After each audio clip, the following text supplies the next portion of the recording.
बिस्मिल्लाहिर्रहमानिर्रहीम। क्लास 11 का math according to national book foundation वाली जो बुक है उसके मुताबिक हमने स्टार्ट किया हुआ है। एक्सरसाइज 4.3 हमने प्रीवियस लेक्चर में कंप्लीट कर ली थी। आज के लेक्चर में हम एक्सरसाइज 4.4 को स्टार्ट करते हैं। क्वेश्चन नंबर 1 पर आते हैं। क्वेश्चन नंबर 1 के ऊपर स्टेटमेंट लिखी, determine whether each sequence is geometric. पहले ये डिटरमिन करना है ये सीक्वेंस ज्योमेट्रिक है। इफ़ सो अगर हो, फाइंड द कॉमन रेशो। तो उसके बाद क्या फाइंड करनी, कॉमन रेशो फाइंड करनी। लेकिन पहली चीज़ पहले उसने क्या डिटरमिन करेंगे कि सीरीज़ क्या है, ज्योमेट्रिक है। प्रीवियस लेक्चर में हमने किसको कंक्लूड किया, यानी ख़त्म किया, वो अर्थमेटिक सीरीज़ थी। अब यहाँ से हमारी जो सीरीज़ शुरू हुई वो ज्योमेट्रिक सीरीज़। चारों क्वेश्चन मैंने कापी पे लिखे हुए हैं। ये क्वेश्चन है, स्टेटमेंट हमने पढ़ ली। क्वेश्चन को स्टार्ट करते हैं। पहला काम नहीं करना है determine whether each sequence is geometric. अगर ज्योमेट्रिक है देन आगे क्या करना, इफ सो अगर ज्योमेट्रिक हो जाए तो फाइंड द कॉमन रेशो, फिर उसकी कॉमन रेशो फाइंड करें। पहले डिटरमिन करना कि सीरीज ज्योमेट्रिक है नहीं। अब ज्योमेट्रिक सीक्वेंस होती क्या है, तो उसके लिए आपको ज्योमेट्रिक सीक्वेंस की डेफिनेशन पता होनी चाहिए। तो उसके लिए मैं ज्योमेट्रिक सीक्वेंस की डेफिनेशन आपको पहले बता देता हूँ। ये लिखी हुई ज्योमेट्रिक सीक्वेंस की डेफिनेशन यहाँ पर अच्छे से देख लें। यहाँ पर ज्योमेट्रिक सीक्वेंस की डेफिनेशन है हमारे सामने। Geometric sequence is one, geometric sequence वो सीक्वेंस होती है इन विच ईच टर्म, जिसमें हर term after the first term, पहली टर्म के बाद, इज़ फाउंड बाय मल्टीप्लाइंग, जो कि यानी फर्स्ट टर्म के बाद जितनी भी टर्म वो फाउंड होंगी by multiplying the previous term, यानी पिछली टर्म को बाय ए कांस्टेंट, किसी कांस्टेंट से मल्टीप्लाई जब करेंगे तो हमारे पास जो इस तरह पैटर्न से जो सीक्वेंस बनेगी वो कौन सी सीक्वेंस होगी, वो ज्योमेट्रिक सीक्वेंस होगी। तो कांस्टेंट क्या होगा, नॉट जीरो या नॉन जीरो वैल्यू होगी, जीरो से नहीं मल्टीप्लाई करना।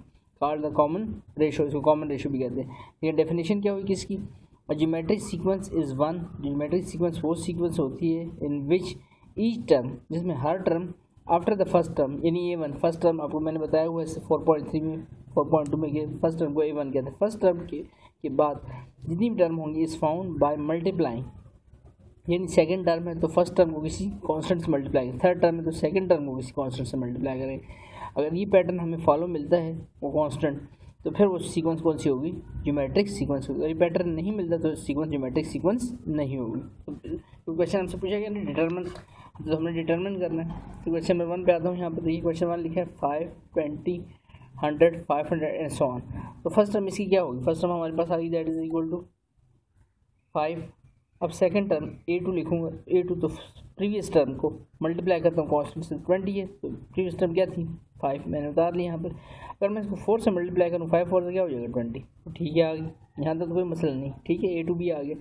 अब थर्ड टर्म मैंने फाइंड करनी A3, यहाँ बेशक लिख लें A3। थर्ड टर्म की तरफ आता हूँ, प्रीवियस टर्म को उतारूँगा, प्रीवियस टर्म को 20 को 5 से मल्टीप्लाई किया, ठीक है 25 से 100, थर्ड टर्म भी आ गया, कोई इशू नहीं, सही है यहाँ तक। अब फोर्थ टर्म फाइंड करते हैं, जितने टर्म गिवन है उन टर्मों से पता चलेगा कि ये ज्योमेट्रिक है या नहीं। तो फोर्थ टर्म के लिए प्रीवियस टर्म कौन सी है, जो पिछली टर्म आई, दैट 100, 100 को मल्टीप्लाई करता हूँ। तो अब देखिए यहाँ पर फिर से मैंने किससे मल्टीप्लाई कर दिया 5, अब कहेंगे सर तो ठीक हो गया, ठीक नहीं हुआ। देखिए पैटर्न टूट गया, 4 था, 4 के बाद 5 के बाद क्या होना चाहिए था 6। अगर ये पैटर्न फॉलो किया तो सब में होना चाहिए था 4 4 4 4, या फिर सब में 5 5 होना चाहिए था, सेम कांस्टेंट होना चाहिए था। लेकिन ये कांस्टेंट चेंज हुआ, यहाँ पर 4 था, यहाँ पर 5 हुआ, और यहाँ पर फिर अगर चेंज हो रहा तो फिर तो सब में कंटिन्यूस चेंज आना चाहिए, 4 5 है, देन क्या होना चाहिए 6। लेकिन ये देखें आपको समझिए, यहाँ भी 5 है, यहाँ भी 5 है, यहाँ पर 4 है। तो इट मीन दैट ये जो पैटर्न शो कर रहा है कि कांस्टेंट हमारा सेम नहीं रहेगा, कांस्टेंट सेम नहीं रहेगा, hence this is not a geometric sequence. तो ज्योमेट्रिक सीक्वेंस भी नहीं है। और अगर ये ज्योमेट्रिक सीक्वेंस नहीं है तो फिर जो दूसरी बात थी कॉमन रेशो फाइंड करो। कॉमन रेशो तो ज्योमेट्रिक सीक्वेंस का फाइंड होता है, अगर सीक्वेंस ज्योमेट्रिक ही नहीं रही तो फिर उसका कॉमन रेशो भी फाइंड नहीं हो सकता। मेरी पहला क्वेश्चन आपको अच्छे समझ आएगा, उस डेफिनेशन जो मैंने भी आपको बताई थी उसको जहन में रखना है और उनके मुताबिक हम सवालों को आगे करते जाते हैं। अब दूसरे पार्ट पर आते हैं, इसी क्वेश्चन नंबर 2 पर। 2 4 6 8 हमारे पास वैल्यू लिखी हुई है। तो फर्स्ट टर्म A1 आ गई, दैट इज़ 2, कोई इशू नहीं है। A2 लिखते हैं, प्रीवियस टर्म को मैं लिखता हूँ 2, जैसे मल्टीप्लाई करूँ 4 हो गया, 2 2 ज़ा 4, ठीक है। सेकंड टर्म भी आ गई, अभी तक कोई इशू नहीं। थर्ड टर्म A3 वैल्यू क्या है यहाँ पर 6 आंसर बनाना है। तो ये प्रीवियस टर्म क्या आई थी, दैट इज़ 4, तो 4 लिखते हैं, 4 किससे मल्टीप्लाई करूँ तो 6/4, तो 4 4 से कट जाएगा 6 आएगा। लेकिन पैटर्न टूट गया, देखिए 2 एकदम से क्या हो गया 6/4। अब अगर नेक्स्ट वैल्यू करना चाहें तो वैसे कर ले, लेकिन पैटर्न टूट चुका है इसका, ठीक है। तो 6 प्रीवियस टर्म को ज़रा मल्टीप्लाई कैसे करो 8/6 ताकि आंसर क्या आ जाए 8। देखिए 2 था यहाँ एकदम से 6/4 हो गया, यहाँ पर 8/6 हो गया। तो पैटर्न में आपकी जो है वो सिमिलरिटी नहीं रही, पैटर्न में सिमिलरिटी नहीं, तो पैटर्न टूट चुका है, इसका आंसर तो आ गया लेकिन पैटर्न में कोई कंटिन्यूटी नज़र नहीं आ रही, hence it is not a geometric sequence. ये भी ज्योमेट्रिक सीक्वेंस नहीं है, अगर ज्योमेट्रिक सीक्वेंस नहीं है तो फिर हम इसके कॉमन रेशियो भी फाइंड नहीं कर सकते। क्वेश्चन नंबर 3 पर आते हैं। 3/2, 9/4, 27/8, 81/16। फर्स्ट टर्म इसकी क्या आ गई 3/2, A2 सेकेंड टर्म लिखता हूँ तो प्रीवियस टर्म क्या 3/2, किससे मल्टीप्लाई करना उसको 3/2 से, तो क्या हो जाएगा 3 3 से 9, 2 2 4, तो वैल्यू होगी 9/4। थर्ड टर्म के लिए आता हूँ A3 यहाँ लिखता हूँ A3, ये थर्ड टर्म है A3, प्रीवियस टर्म क्या है ये 9/4। फिर दोबारा देखिए किससे मल्टीप्लाई करें 3/2 से, 9 3 से 27, 4 2 8, थर्ड टर्म की वैल्यू बन गई। और फोर्थ टर्म मैंने फाइंड कर दी, यहाँ पर लिखिए A4 कर ले, यहाँ करेक्शन कर ले ज़रा A4, प्रीवियस टर्म क्या है 27/8। फिर दोबारा किससे मल्टीप्लाई करते 3/2 से, 27 3 से 81, 8 2 से 16। तो देखिए हमारे पास जो पैटर्न आ रहा है वो कांस्टेंट क्या रहा है सेम। अब जो सीक्वेंस आई है आपके पास देखिए सारी जो प्रीवियस फर्स्ट टर्म है 3/2 मैंने बता रहा है, किससे मल्टीप्लाई करो 9/4, 3/2 से मल्टीप्लाई करते 3 से 9, 9/2 2 4 हो गया। फिर इस थर्ड टर्म फाइंड करेंगे, प्रीवियस टर्म ये बन रही है, इसको उतारो फिर 3/2 से मल्टीप्लाई कर रहा है, 9 3 से 27, 4 2 8, third term A4, previous term 27/8 है, 3/2 से मल्टीप्लाई करें 27 3 से 81, 8 2 16। तो ये जो पैटर्न बता रहा है this is a geometric sequence, constant आपको सेम नज़र आ रहा है आपको, हैंस इट इज़ अ, तो हमने क्या लिखा hence it is a geometric sequence. और अगर ये ज्योमेट्रिक सीक्वेंस है तो फिर इसका कॉमन रेशियो भी फाइंड होगा। अब कॉमन रेशियो फाइंड कैसे करते हैं, ना फॉर कॉमन रेशियो हेडिंग मैंने दे दी, यहाँ पर कॉमन रेशियो स्मॉल आर से डिनोट करते हैं, जैसे वहाँ पर कॉमन डिफरेंस स्मॉल डी से डिनोट करते हैं मैथमेटिक्स में, यहाँ पर कॉमन रेशियो स्मॉल आर से डिनोट करेंगे। फाइंड कैसे करेंगे, second term divide by the previous term, second term divide by the, यानी उससे जो पिछली टर्म आ रही है, ये फर्स्ट टर्म भी आप कह सकते हैं यहाँ पर, second term divide by first term, ये second term divide by previous term, यानी उससे पिछली जो टर्म आ रही है उससे डिवाइड कर देना। तो देखिए ये अगर ये कहूँ आपके पास ये सेकंड तो इसके लिए कौन सी प्रीवियस होगी, ये प्रीवियस होगी। अगर ये कहूँ सेकंड तो इसके लिए प्रीवियस कौन सी होगी, ये होगी। तो अगर मैं इसको ले लूँ सेकंड टर्म तो ये इसके लिए प्रीवियस टर्म होगी, ये second term divide by previous term, तो 9/4 divide by 3/2, second term divide by previous term, तो 9/4 पहली फ्रैक्शन एज इट इज़ रहेगी, और नीचे वाली फ्रैक्शन को जब हम चेंज करेंगे डिवीजन का साइन मल्टीप्लिकेशन के साइन में चेंज होगा तो वैल्यू भी चेंज होगी, साथ में 2/3 कटिंग हो रही है यहाँ पर, 2 1 2, 2 2 4, 3 1 3, 3 3 9, तो 3/2, तो 3/2 हमारा क्या था कॉमन रेशो, और ये यहाँ से हमें पता चलती थी कॉमन रेशो क्या 3/2 की वैल्यू में क्या आ रहा था 3/2। तो इस तरह से हमने इसका कॉमन रेशो फाइंड किया क्वेश्चन नंबर 3 का। आगे चलते हैं क्वेश्चन नंबर 4 पर। क्वेश्चन नंबर 4 में देखें 7 14 21 28, फर्स्ट टर्म तो आ गई 7, ठीक है कोई इशू नहीं है। A2 प्रीवियस टर्म लिखता हूँ, 2 से मल्टीप्लाई करता हूँ 7 2 14, ठीक है यहाँ तक भी। थर्ड टर्म 21 बने कैसे 21 के लिए प्रीवियस टर्म बता दैट इज 14, तो 14 और 41 को किससे मल्टीप्लाई करना पड़ेगा, ये 21 है, 41 को तो किसी भी चीज़ से मल्टीप्लाई नहीं कर सकते, सिर्फ इसके मैं 21/14 रख दूँ तो 14 से कैंसिल हो गया, 21 आंसर तो आ गया लेकिन पैटर्न टूट गया, 2 यहाँ पर क्या हो गया 21/14। आगे यहीं पर ही बात खत्म होगी, लेकिन आपकी तसल्ली के लिए मैं एक फोर्थ वैल्यू को ले रहा हूँ A4। अब वैल्यू क्या है 28, तो मेरे पास प्रीवियस टर्म क्या है 21, 28/21, 21 कट जाएगा 28 रह जाएगा, लेकिन देखिए 21/14 था, यहाँ पर क्या हो गया 28/21 हो गया, यानी कोई पैटर्न नहीं रहा। 21/14 28 पे किस हिसाब से वो कोई हिसाब नज़र नहीं आ रहा है इसमें, तो hence it is not a geometric sequence. और अगर ज्योमेट्रिक सीक्वेंस नहीं रही तो फिर हम इसकी कॉमन रेशियो भी फाइंड नहीं कर सकते। तो उम्मीद है 4 क्वेश्चन आपको अच्छे समझ आए होंगे। देन आगे चलते हैं नेक्स्ट क्वेश्चन पे, क्वेश्चन नंबर 5 पर। क्वेश्चन नंबर 5 से ज्योमेट्री की बाकायदा सवाल शुरू हो रहे हैं, तो बिल्कुल डेफिनेशन टाइप बेसिक सवाल था। अब आते हैं find the first 4 term of the geometric sequence. Geometric sequence first 4 term find की, फर्स्ट 4 कहते हैं, फर्स्ट 6 कहते हैं, कोई मसला नहीं है। थमेटिक सीरीज़ को फाइंड करने के हमारे पास फर्स्ट टर्म होनी चाहिए थी और साथ में स्मॉल डी कॉमन डिफरेंस होने चाहिए थे। यहाँ पर आपके पास फर्स्ट टर्म होनी चाहिए और साथ में स्मॉल आर यानी कॉमन रेशो होनी चाहिए, तो कौन सी भी टर्म चाहे वो फाइंड कर सकते हैं। फर्स्ट 4 गई तो फर्स्ट 4 में फर्स्ट टर्म A1 हो तो खुद ही गिवन, इसको मतलब हमने कितनी टर्म फाइंड करनी है A2 A3 एंड A4, तो बेसिकली हमने 3 टर्म फाइंड करनी, एक टर्म तो गिवन है। तो तीनों क्वेश्चन सामने लिखे और काफ़ी पर मैंने क्वेश्चन लिखे, स्टेटमेंट मैंने पढ़ दी। तो आते हैं सवालों को करने के लिए फर्स्ट 4 टर्म हमने फाइंड करनी। तो स्टार्ट करते हैं क्वेश्चन नंबर 5 को। क्वेश्चन नंबर 5 हमारे सामने लिखा हुआ है यहाँ पर A1 3 है, R इक्वल टू -2, R क्या है कॉमन रेशो। अब टर्म फाइंड करने का आपने एक फार्मूला अर्थमेटिक में सीखा था, वो AN था, यहाँ भी AN है A1, लेकिन यहाँ से चेंज है, वो A1 plus n-1 into D था, यहाँ पर A1 into R rays power n-1 है। और ये फार्मूला आपने याद रखना है किसके लिए, ये ज्योमेट्रिक के लिए। और यूज़ कब होगा, जब आपके पास R गिवन होगा और D गिवन हो तो दूसरा वाला यूज़ करते हैं अर्थमेटिक का। तो A1 फर्स्ट टर्म तो गिवन थी, तो मैं यहाँ पर n की जगह क्या रिप्लेस कर दूँगा, सेकंड टर्म से स्टार्ट करूँगा, A2 लिखूँगा। A1 की वैल्यू क्या थी 3, R की वैल्यू क्या है -2, n-1, तो n क्या लिखा मैंने 2 -1 का दूँगा यहाँ पर 3 -2 2 -1 पावर 1 रह जाएगी, -2 रेज़ पावर 1 तो -2 ही रहेगा, 3 2 ज़ा 6, तो A2 की वैल्यू क्या आ गई हमारे पास -6। आगे चलें A3 पर, अब n की जगह पर यहाँ रिप्लेस करता हूँ 3, A1 वैल्यू चेंज नहीं हुई, वही रहेगी दैट इज़ 3, R की वैल्यू भी चेंज हुई दैट इज़ R की वैल्यू क्या रहेगी -2, देख लें यहाँ पर इस वैल्यू को, R की वैल्यू भी क्या रहेगी -2, ठीक है। n के चेंज किया हमने 3 -1, यहाँ पर वैल्यू 3 -1 क्या रहेगी वैल्यू हमारे पास 2, तो 3 इंटू -2 का स्क्वायर क्या हो जाएगा +4, तो ये लिखा है हमने यहाँ पर, देखें आगे यहाँ पर वैल्यू क्या होगी -2 का स्क्वायर +4, तो 3 4 ज़ा 12, तो ये 3 भी आ गया। अब A4 A1 की वैल्यू क्या थी 3 थी, R क्या है -2, R यहाँ पर हमने क्या रखा n क्या रखा है 4, तो n-1 था AR रेज़ पावर n-1, ये A1 into R rays power n की जगह हमने 4 रख ली, तो 4 -1 वैल्यू क्या हो जाएगी 3, यहाँ पर वैल्यू 3 है, -2 का क्यूब होगा -8, तो 8 3 ज़ा 24, तो 4 टर्म क्या है हमारे पास -4। So the first 4 terms are, first term तो गिवन थी A1, ये गिवन थी आपके सामने, क्या वैल्यू गिवन थी इसकी दैट इज़ 3, ठीक है, ये वाली वैल्यू है। और अब हमने जो वैल्यू फाइंड की है that is 3, first term given थी, सेकंड टर्म -6 12 एंड -14। तो इस तरह से हमने इस फर्स्ट क्वेश्चन को कंप्लीट किया। उम्मीद है क्वेश्चन आपको अच्छे समझ आया होगा। क्वेश्चन नंबर 6 पर आता हूँ, इसके बाद उससे पहले मैं कैमरे को ज़रा सही कर दूँ यहाँ पर, या वीडियो वाज़ेह नज़र आए, ठीक है। कैमरा थोड़ा सा हिल गया जिसके लिए माज़रत।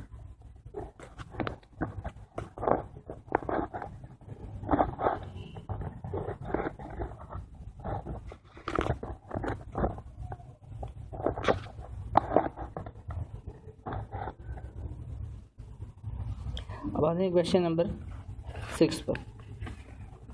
क्वेश्चन नंबर 6 को स्टार्ट करते हैं। क्वेश्चन नंबर 6 हमारे सामने लिखा हुआ है A1, ठीक है। A1 की वैल्यू है, देख सकते हैं आप A1 की वैल्यू को, A1 की वैल्यू क्या गिवन है आपके पास 27, R की वैल्यू क्या है -1/3। तो फिर से फर्स्ट टर्म तो गिवन होगी, तो हमने AN का फार्मूला यूज़ करना है A1 R raised power n-1, तो A2 से स्टार्ट करूँगा क्योंकि फर्स्ट टर्म तो गिवन, तो n की जगह पर क्या लिख दूँगा 2, A1 27 है, R की वैल्यू -1/3 और n की जगह पर हमने यहाँ पर 2 लिखा था, 2 -1, 27 -1/3 2 -1 1 रह जाएगा, तो -1/3 की पावर 1 क्या वैल्यू रहेगी -1/3। तो यहाँ पर कटिंग होगी, 3 1 ज़ा 3 3 9 ज़ा 27 9 आ जाएगा, तो 9 1 ज़ा 9, लेकिन कौन सा 9 प्लस माइनस का 9, तो सेकंड टर्म क्या आ गई हमारे पास -9। आगे चलते हैं थर्ड टर्म पर। थर्ड टर्म कैसे फाइंड होगी वो देख लें ज़रा। तो A1 की वैल्यू क्या थी 27, R की वैल्यू क्या थी -1/3, यहाँ पर n की जगह 3 रिप्लेस हो तो n-1, यहाँ पर भी 3 -1, तो 27 -1/3 3 -1 क्या रह जाएगा 2, तो -1/3 का स्क्वायर लेते हैं, -1 का स्क्वायर +1 हो जाएगा, 3 का स्क्वायर 9। अब देखिए 9 1 ज़ा 9 9 3 ज़ा 27, यहाँ 3 रह जाएगा, तो 3 1 ज़ा 3, हमारे पास A3 की वैल्यू क्या आ गई दैट इज़ 3। आगे चलते हैं फोर्थ टर्म के लिए। तो फिर से n की जगह पर हमने 4 रख दिया। A1 की वैल्यू 27 गिवन थी, R की वैल्यू -1/3 और n-1, तो R की जगह पर हमने 4 रख दिया, 4 -1 दिस इज 3, तो 27 -1/3 रेज़्ड पावर 3, तो -1 रेज़्ड पावर 3 -1 रहेगा, 3 रेज़्ड पावर 3 क्या हो जाएगा 27, तो 27 से कट आउट हो जाएंगे, 1 रह जाएगा, 1 1 ज़ा 1, बट कौन सा 1 माइनस का 1। So the first 4 terms are, first term तो गिवन थी दैट इज 27, बाकी हमने फाइंड किए। सेकंड A2 -9 है, A3 3 है और A4 -1, तो इस तरह से हमने फर्स्ट 4 टर्म इसकी फाइंड कर दी। क्वेश्चन नंबर 7 पर आते हैं, जो इस सिलसिले का लास्ट क्वेश्चन है। उसके बाद नेक्स्ट क्वेश्चन पे आएंगे। फिर A1 फर्स्ट टर्म हमें गिवन दैट इज 12, R है 1/2, तो AN का फार्मूला है A1 into R raised power n-1, क्योंकि फर्स्ट टर्म गिवन है तो यहाँ पर 2 से स्टार्ट करेंगे। मैं 2 लिखता हूँ। A1 की वैल्यू 12 है, R की वैल्यू 1/2, ये वैल्यू गिवन है, और R n की जगह पर क्या लिख दिया 2 -1, तो 12 1/2 2 -1 1 रह जाएगा, 1/2 रेज़्ड पावर 1 1/2 ही रहेगा, तो 2 1 ज़ा 2 2 6 ज़ा 12, तो 6 1 ज़ा 6 हमारे पास रिजल्ट आ जाएगा A2 का। A3 पर आते हैं। तो A1 A1 12 ही है, R की वैल्यू 1/2 है, n-1 तो n3 रखें हम तो 3-1 2 हो जाएगा, तो 1/2 का स्केयर, तो 1/2 का स्केयर 1 का स्केयर 1 रहेगा, 2 का स्केयर 4, तो यहाँ पर 4 1 ज़ा 4 4 3 ज़ा, तो वैल्यू क्या आ गई 3 1 ज़ा 3, तो A3 की वैल्यू हमारे पास आ गई 3। A4 पर आते हैं, A1 की वैल्यू 12 है, R की वैल्यू 1/2, यहाँ पर 4 रखा है तो 4-1 दिस इज 3, वैल्यू क्या रहेगी 12 इंटू 1/2 की पावर 3, 12 1 की पावर 3 1 ही रहेगा, 2 रेज़ टू पावर 3 8 हो गया, तो 12 1 से 12 12/8। अब इसकी कटिंग हो रही है, किसके टेबल से कटिंग हो रही है 4 के टेबल से, 4 3 ज़ा और 4 2 ज़ा, हमारे पास वैल्यू क्या आ गई 3/2, तो A4 की वैल्यू क्या आई दैट इज़ 3/2। तो फर्स्ट 4 टर्म्स आर A1 तो गिवन थी 12, सेकंड टर्म क्या है 6, थर्ड टर्म क्या है 3 और लास्ट टर्म क्या है 3/2। नेक्स्ट पेज पर मैंने इसको लिखा भी हुआ है, तो फर्स्ट 4 टर्म्स आर 12 6 3 एंड 3/2। तो इस तरह से हमने इसको कंप्लीट किया इस क्वेश्चन को। नेक्स्ट क्वेश्चन पे आते हैं, क्वेश्चन नंबर 8 पर। क्वेश्चन नंबर 8 की स्टेटमेंट पहले पढ़ लेते हैं, उससे पहले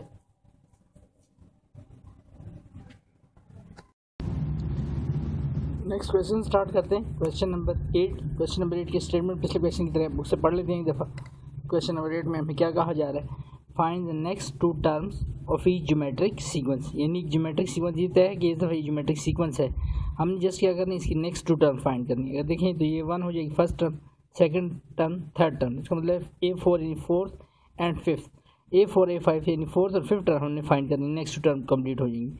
क्वेश्चन नंबर 8 से लेकर 13 तक सारे इसी पैटर्न के क्वेश्चन हमने पढ़ लिए, क्या करना है हमने नेक्स्ट 2 टर्म फाइंड करनी है।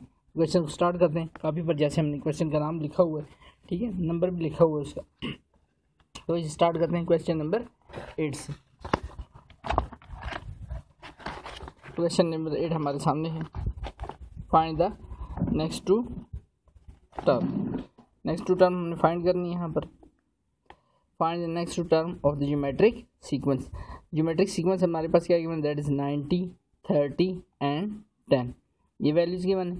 तो फर्स्ट टर्म जैसे मैंने आपको बताया, फर्स्ट टर्म क्या होगी दैट इज A1, तो A1 की वैल्यू क्या होगी दैट इज 90, और second term divided by the previous term, या फर्स्ट टर्म भी आप कह सकते हैं, second term divided by the first term, ये उससे प्रीवियस टर्म आ रही है, फर्स्ट टर्म से नहीं, ये सेकंड है तो इसके लिए फर्स्ट है, या फिर आपका second term divided bye previous term, जैसे पिछले क्वेश्चन में हमने किए। तो 30 second term of previous term इसके लिए कौन सी होगी 90, तो 30/90, 31 से 30 33 से 90, तो R की वैल्यू क्या आ गई हमारे पास 1/3। अब हमारे पास A1 भी है R भी है, अब हम जो सी भी टर्म चाहें फाइंड कर सकते हैं, क्योंकि A1 A2 A3 तो गिवन थी टर्म्स में, A1 A2 और A3 तक गिवन थी, हमने कहाँ स्टार्ट करना है A4 से।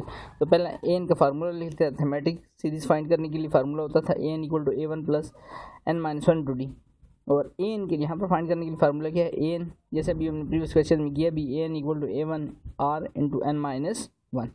ये फार्मूला याद रखना है आपने, बार बार आपको बता रहा हूँ, ये ज्योमेट्रिक का टर्म फाइंड करने का फार्मूला है। तो AN A1 R n-1, तो AN चूँकि 3 टर्म तक गिवन है हमें वैल्यूज, हमने कहाँ स्टार्ट करना है 4, तो n की जगह पर 4 लिख दूंगा। A1 की वैल्यू क्या थी फर्स्ट टर्म की, दैट इज 90, R की वैल्यू भी फाइंड की, दैट इज R किसे कहते हैं कॉमन रेशो को, ये कॉमन रेशो हमने फाइंड की 1/3।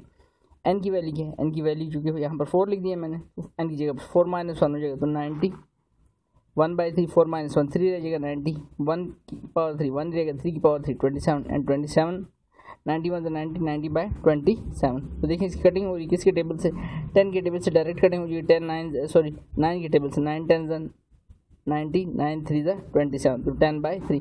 तो A4 की हमारे पास वैल्यू क्या आएगी 4/3। चूँकि अभी हमने 2 टर्म में फाइंड करनी है, एक टर्म मैंने फाइंड कर ली, तो A4 के बाद किसी बारी बनती है A5 की, तो A5 फाइंड करते हैं यहाँ पर। A5 A1 R n-1 की जगह पर क्या आ जाएगा 5-1। A1 फर्स्ट टर्म की वैल्यू क्या थी, फर्स्ट टर्म की वैल्यू देखें ये लिखी हुई सामने 90, तो 90 लिखा, R की वैल्यू हमने फाइंड की, R की वैल्यू क्या फाइंड की, दैट इज 1/3, यहाँ पर 1/3 लिखूंगा, और 5-1 क्या हो जाएगा 5-1 दैट इज 4, तो 90 1 की पावर 4 1 ही रहेगा, 3 की पावर 4 दैट इज 81, तो 91 तो 90/81। अब देखिए फिर किससे कटिंग हो रही है, तो 9 के टेबल से फिर कटिंग हो रही है, 9 10 एंड 9 9 हमारे पास वैल्यू A5 की आती है 10/9। So the next 2 terms are, तो हमारी जो नेक्स्ट 2 टर्म्स बनती है दैट इज 10/3 एंड 10/9।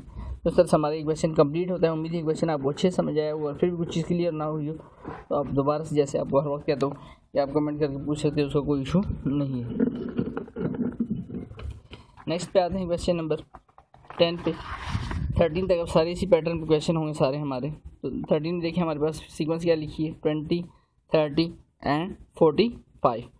तो सबसे पहले हम फर्स्ट टर्म लिख लेते हैं A120 आर यानी कॉमन रेशियो फाइंड करनी है, स्मॉल आर से डिनोट होता है। क्या करेंगे second term divided by the previous term, ये second term divided by the जो से पहले टर्म को उसको फर्स्ट टर्म भी कह सकते हैं। Second term divided by first term और second term divided by the previous term. तो सेकंड टर्म 30 है बाय 20, तो 10 के टेबल से कटिंग हो रही है 10 3 एंड 10 2 3/2 हमारे पास वैल्यू की आर की। अब an का ज्योमेट्रिक फार्मूला वो क्या है an equal to a1 r raised power n minus 1। तो चूँकि a1 a2 a3 3 टर्म तक गिवन थी हमें वैल्यूज, तो 4 टर्म से शुरू करना है। तो इसका मतलब मेरे 4 और 5 नेक्स्ट टू टर्म फाइंड करें। तो यहाँ पर n की जगह पर 4 आ जाएगा, a1 r n की जगह पर 4 माइनस 1। तो a1 की वैल्यू क्या है, a1 की वैल्यू दैट इज़ 20, r की वैल्यू क्या अभी हमने फाइंड की दैट इज़ 3/2 और 4 माइनस 1। तो 4 माइनस क्योंकि a1 यहाँ पर 4 लिख दिया था मैंने, a1 r 4 n माइनस 1 था, तो 4 माइनस 1 4 माइनस 1 क्या हो गया 3, 20 3 रेस्ट पावर 3 क्या हो जाएगा 27 एंड 2 रेस्ट पावर 3 क्या हो जाएगा, दोनों पे 3 अप्लाई हुए होल पे पावर है यहाँ पर। तो 3 rest power 3 27 and 2 rest power 3 8 हो जाएगा और साथ में यहाँ पर क्या मल्टीप्लाई होगा दैट इज़ 20। नेक्स्ट पेज पे आते हैं, यहाँ पर हमारे पास वैल्यू क्या होगी दैट इज़ 20/27, ठीक है 20 × 27/8। तो यहाँ पर देखिए अगर मैं इसकी कटिंग करना चाहूँ यहाँ और यहाँ कटिंग अगर करना चाहूँ तो किससे कटिंग हो रही है, किसके टेबल से 4 के टेबल से 4 5 और 4 2 और 27 5 27 को 5 से मल्टीप्लाई करने 27 5 दैट इज़ 135 बाय में क्या आ जाएगा 2। तो इस तरह से हमने किसकी वैल्यू फाइंड कर ली A4 की। तो A4 की वैल्यू क्या आ गई हमारे पास दैट इज़ 135/2। तो ये टर्म हमने फाइंड कर ली। अब A4 के बाद A5 फाइंड करूँगा तो an की जगह पर यहाँ पर 5 आ जाएगा, a1 r n माइनस 1, तो n की जगह पर क्या आ गया 5 माइनस 1। तो a1 की वैल्यू 20 थी, r की वैल्यू 3/2 है, 5 माइनस 1 4 रह जाएगा, 23 रेस्ट पावर 4 81 होगा, 2 रेस्ट पावर 4 16 होगा। फिर देखिए यहाँ पर कटिंग हो रही है किसके टेबल से 4 के टेबल से कटिंग हो रही है 4 5 और 4 4 तो 81 5 होता है 405 एंड बाय 4। तो हमारे पास so the next two terms are, हमारी अगली दो टर्म्स आई हैं दैट इज़ 135/2 एंड 405/4। तो इस क्वेश्चन नंबर कंप्लीट किया हमने। ये क्वेश्चन नंबर 10 पहले मैंने करा दी है, सॉरी आपको, ठीक है नंबरिंग मुझसे आगे पीछे हो गई थी। पहले क्वेश्चन नंबर मैंने 8 कराया आपको एंड देन उसके बाद क्वेश्चन नंबर 9 कराना, जिसलिए पहले क्वेश्चन नंबर 10 करा दिए, ठीक है। तो इससे कोई इशू नहीं, अभी क्वेश्चन नंबर 9 इसके बाद कर लेते हैं, ठीक है। ये क्वेश्चन नंबर 9 का नंबर आ गया, ठीक है। क्वेश्चन नंबर 9 का, तो क्वेश्चन नंबर 9 वैल्यू लिखिए 2 6 एंड 18 एंड सो ऑन। तो फर्स्ट टर्म हमारी क्या होगी a1 की वैल्यू क्या आ गई हमारे पास that is 2 r second term divide by the previous term. तो r क्या है कॉमन रेशियो, तो 6 डिवाइड बाय 2 2 1 2 2 3 6, तो r की वैल्यू क्या आ गई दैट इज़ 3।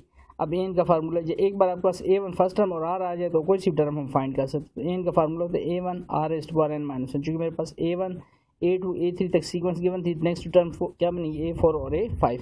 तो यहाँ पर n की जगह पर मैं 4 रखता हूँ, यहाँ पर तो 4 आ गया, a1 r n की जगह पर 4 4 माइनस 1 क्या रह जाएगा 3 था। a1 की वैल्यू डाल लेते हैं, a1 की वैल्यू थी that is first term 2, r की वैल्यू क्या फाइंड की दैट इज़ 3 और 4 माइनस 1 दिस इज़ 3, तो 3 रेज़्ड पावर 3 27 हो जाएगा और बाय 2 है तो 27 2 54। तो a4 की वैल्यू क्या है हमारे पास that is 54।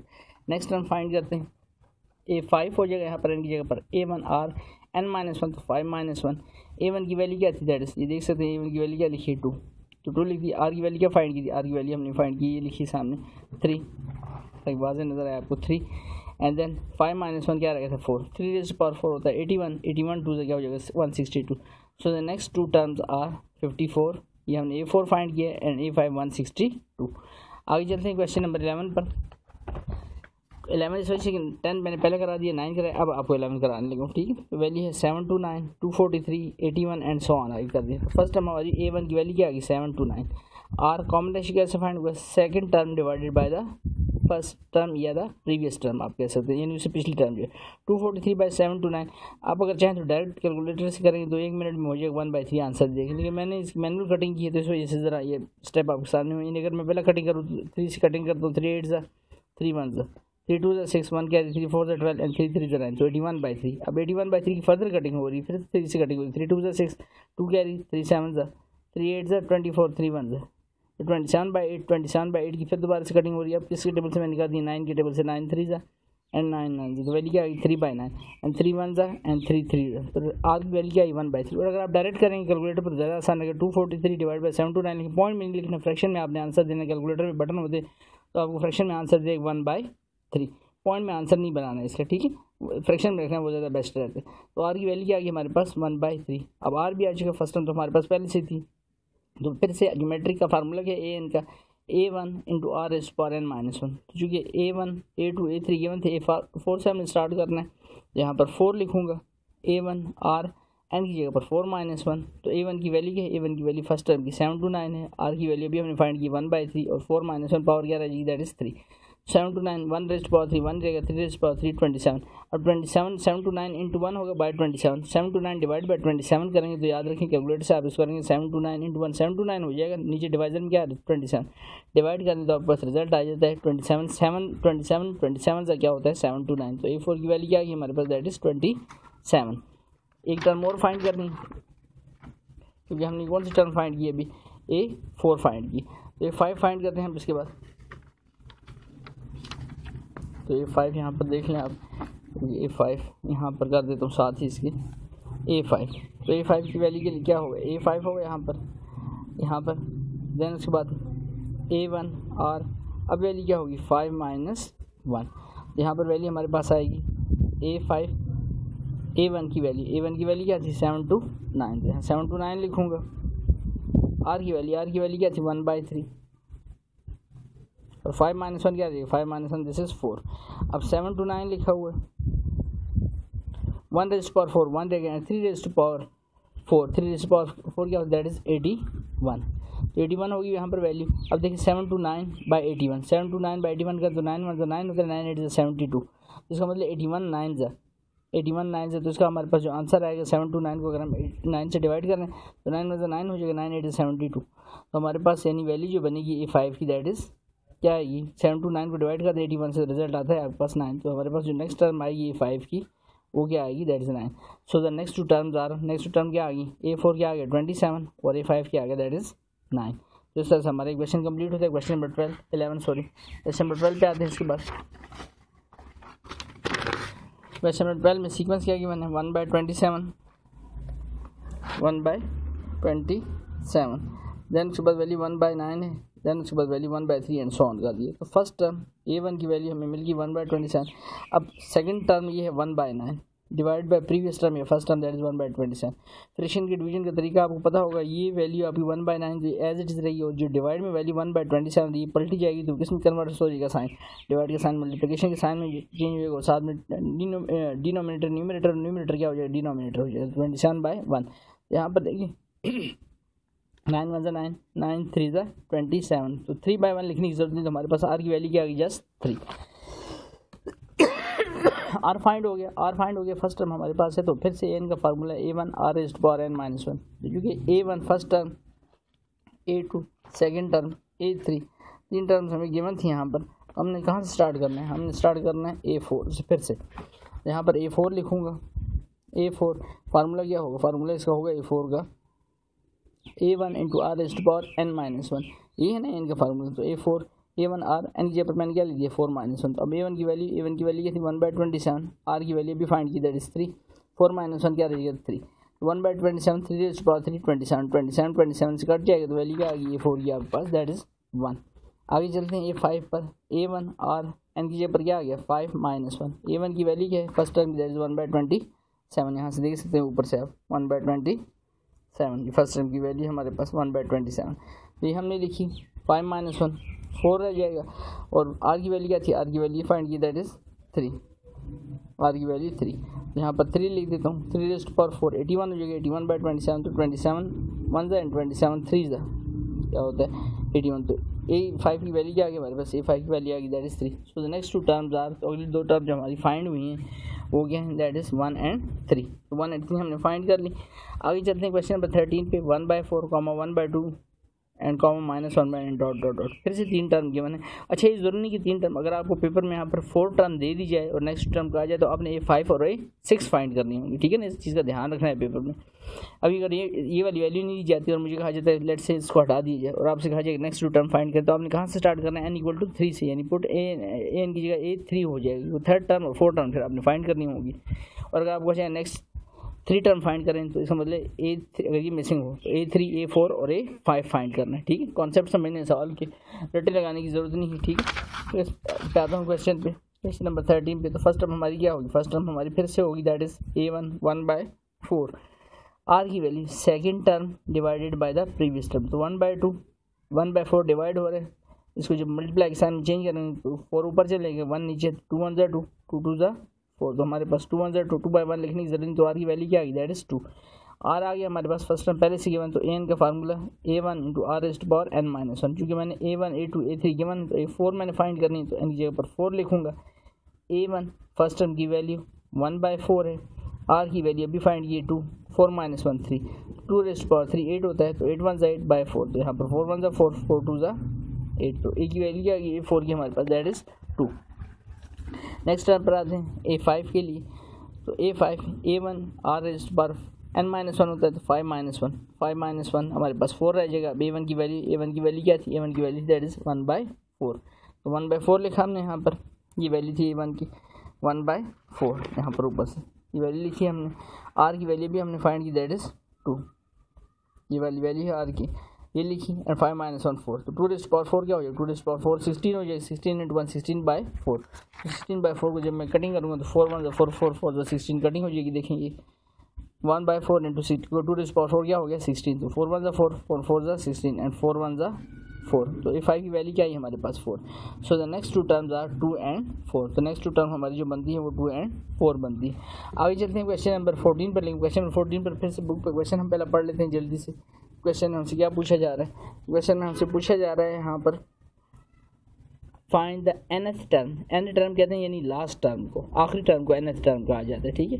Of each geometric sequence, geometric sequence की आपने सिर्फ आखिरी टर्म बतानी है और आखिरी टर्म उसके नंबर को देख के पता चलता है। तो A1 फर्स्ट टर्म हमें गिवन है, N3 R5 इसका मतलब जो लास्ट टर्म इसकी बनेगी यानी nth टर्म उसको कहेंगे A3, क्योंकि n की वैल्यू क्या गिवन है 3।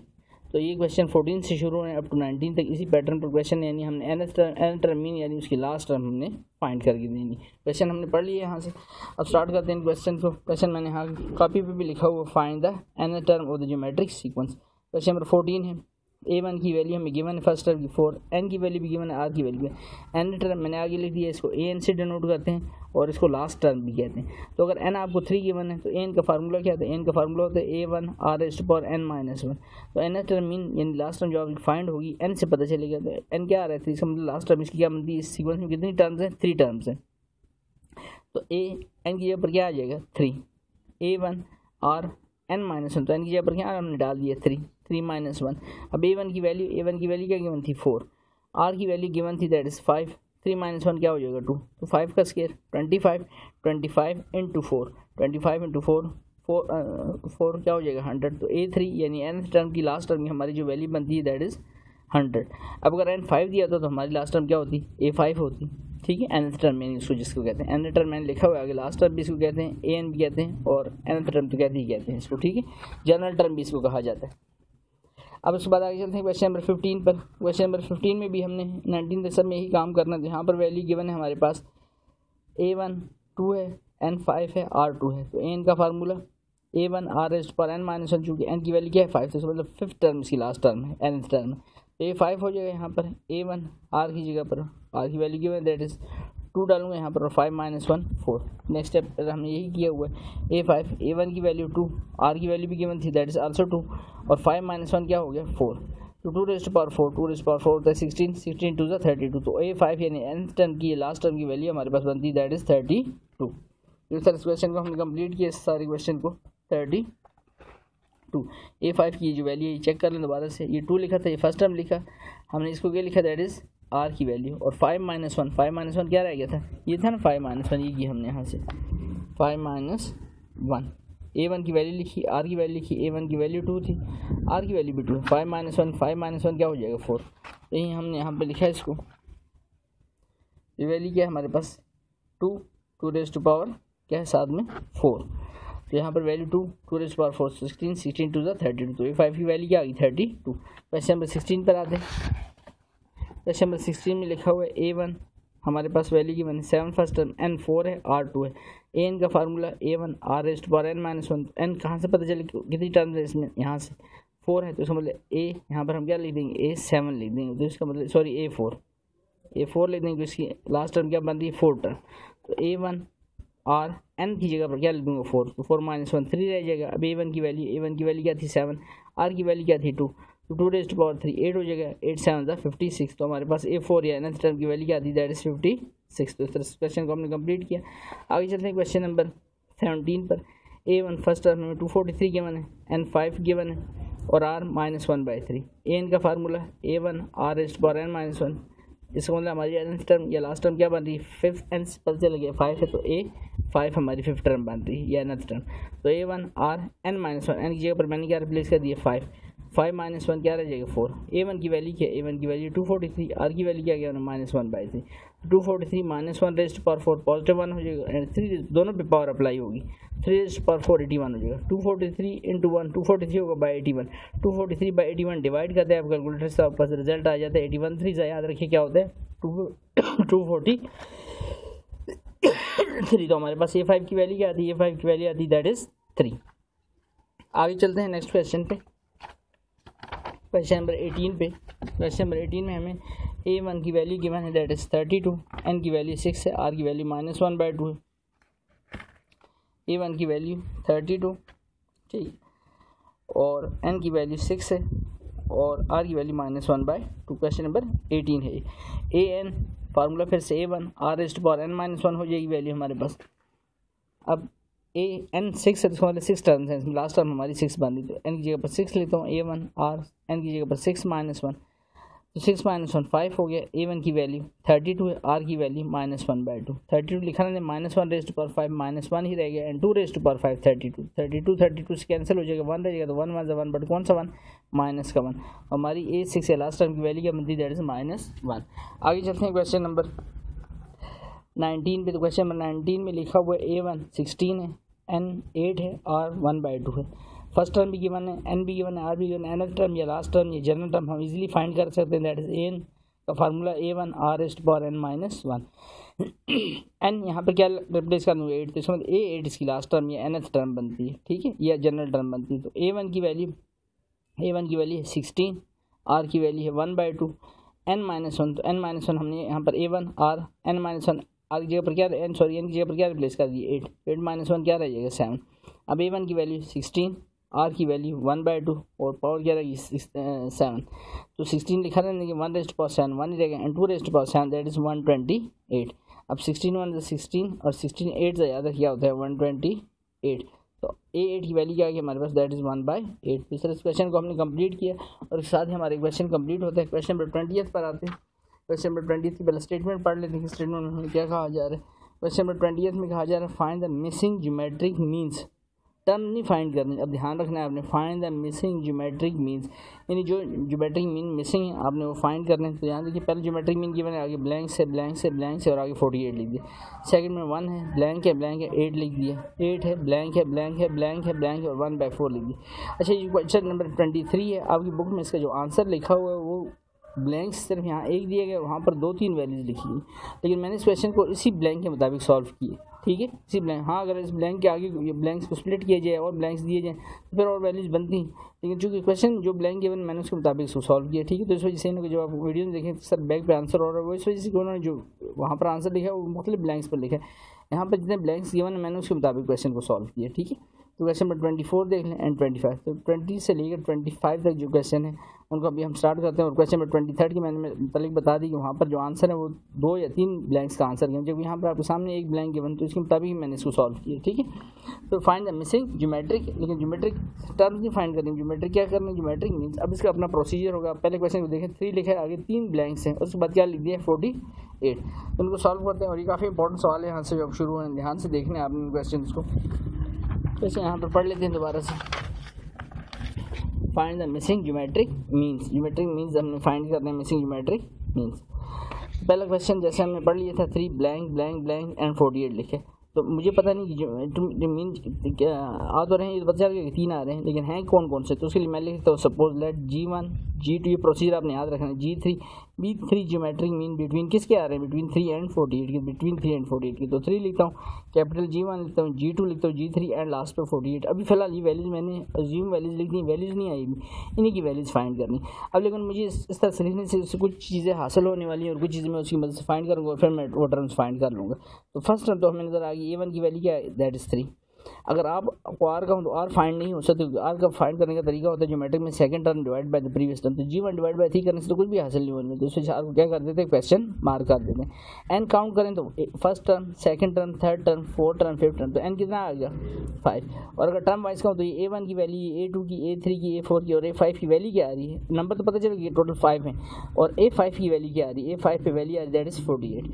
अब हम एन का फार्मूला का निकाल करते हैं, कौन सी चीज़ मिसिंग है, आर, बस आर फाइंड हो जाए तो हम ये वैल्यूज फाइंड कर सकते हैं इजीली। तो हम आते हैं फार्मूले पर, A N equal to A1 into R raise to power n-1, तो n की जगह पर मैं सबसे पहले 5 रखता हूँ। आपको सर 5 क्यों रखेंगे, क्योंकि मेरे पास लास्ट टर्म क्या गिवन थी, दैट इज़ 5, तो मैं यहाँ पर A5 रखता हूँ, A1 R n की जगह पर 5-1, तो ये हो जाएगा A1, तो A1 की वैल्यू क्या है, दैट इज़ 3। आर की वैल्यू नहीं फाइंड, इस दफ़ा आर ही लिखा रहने, 5-1 क्या रह जाएगा 4।